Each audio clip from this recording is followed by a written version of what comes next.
បាទជំរាបសួរគ្រូបាទជំរាបសួរហ៊ឿនបាទគ្រូខ្ញុំឃើញលោកគ្រូបង្ហោះនៅក្នុង status ដាក់ថាមានតែការសិក្សាទេទើបអាចផ្លាស់ប្ដូរវាសនាកូនក្មួយបានរៀនងាយទទួលបានការងារ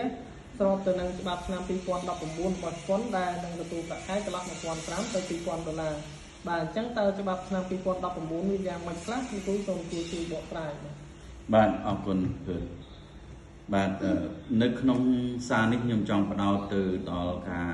ទៅធ្វើការនៅប្រទេសជប៉ុនតែមួយគត់ទេយើងមិនបដោតទៅលើអ្វីផ្សេងទេបាទសម្រាប់ឱកាសការងារប្រទេសជប៉ុននេះគឺមានតែការសិក្សាតែមួយគត់ដែលជួយដល់មួយទាំងអស់ទៅទទួលបាននៅឱកាសការងារមួយគេថាឱកាសការងាររកប្រាក់តាមស្មារតីការងាររបស់ប្រទេសជប៉ុននៅឆ្នាំ2019ចេញនៅខែមេសាបាទសម្រាប់ច្បាប់នេះគឺគេឲ្យយើងទៅធ្វើការរកប្រាក់ដោយទៅរស់នៅប្រទេសគេមួយអាណត្តិមានរយៈពេល5ឆ្នាំហើយអាចតរហូតដល់2អាណត្តិមានរយៈពេល10ឆ្នាំអាចធានាគ្រួសារទៅនៅបានទៀតហើយបើយើងនិយាយអំពីថ្លៃពលកម្មវិញគឺយើងបានប្រាក់ខែគោលនៅចន្លោះ$1,500ទៅ$1,600ដល់ថែមម៉ោងថែមអីយើងអាចរហូតដល់$2,000ឬ$2,000ជាងអាស្រ័យទៅតាមការថែមម៉ោងហើយនឹងតាមឋានៈទុននីតិដែលយើងទទួលបានហើយតើនៅក្នុងសម្រាប់ឱកាសនេះតើធ្វើម៉េចដើម្បីឲ្យបានទៀតជប៉ុនគេបានកំណត់ហើយថាដើម្បីបានឱកាសការងារនឹងលុះត្រាតែអ្នកដែលធ្វើការនឹងមានសញ្ញាបត្រ2ទី1បានសញ្ញាបត្រភាសាជប៉ុនកម្រិតមូលដ្ឋានគេហៅថា JLT Basic ឬក៏កម្រិត N4 JLPT កម្រិត N4 នឹងទទួលបាននៅសញ្ញាបត្រជំនាញការងារមួយទៀតដែលទទួលស្គាល់ដោយខាងជប៉ុនមិនមែនសញ្ញាបត្រជំនាញហ្នឹងដោយទទួលស្គាល់តែខាងខ្មែរទេមានទទួលស្គាល់ដោយថាប្រទេសជប៉ុនបាទអញ្ចឹងហើយសួរថាធ្វើម៉េចដើម្បីបានសញ្ញាបត្រហ្នឹងវាអត់មានអ្វីក្រៅពីឆ្លងកាត់ការរៀននោះទេវាត្រូវតែរៀនប៉ុន្តែសួរថារៀនប្រមាណអត់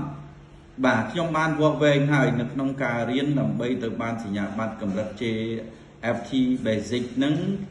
គឺមានប្រមាណចិត្តប្រហែលជា1000ពាក្យនិងវេយ្យាករណ៍ហើយដែលយើងមកបែងចែក1000ហ្នឹងចែកជាថ្ងៃ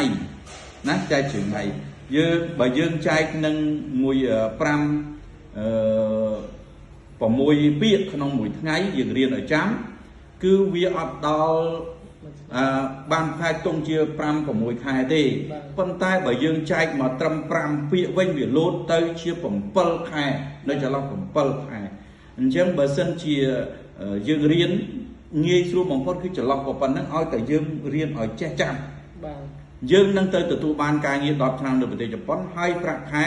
$1,500ទៅ$2,000ហ្នឹងណាហើយមានមធ្យោបាយមួយទៀតគឺយើងចាំទៅរៀននៅស្រុកជប៉ុនក៏បានដែរដោយយើងដោយនៅទីនេះសាលាយើងគឺរៀបចំជាមួយនឹងទីភ្នាក់ងារការងារដែលទទួលស្គាល់ដោយក្រសួងការងារតាមរយៈមធ្យោបាយទៅរៀនធ្វើការនៅប្រទេសជប៉ុនឈ្មោះថាសិក្ខាកាម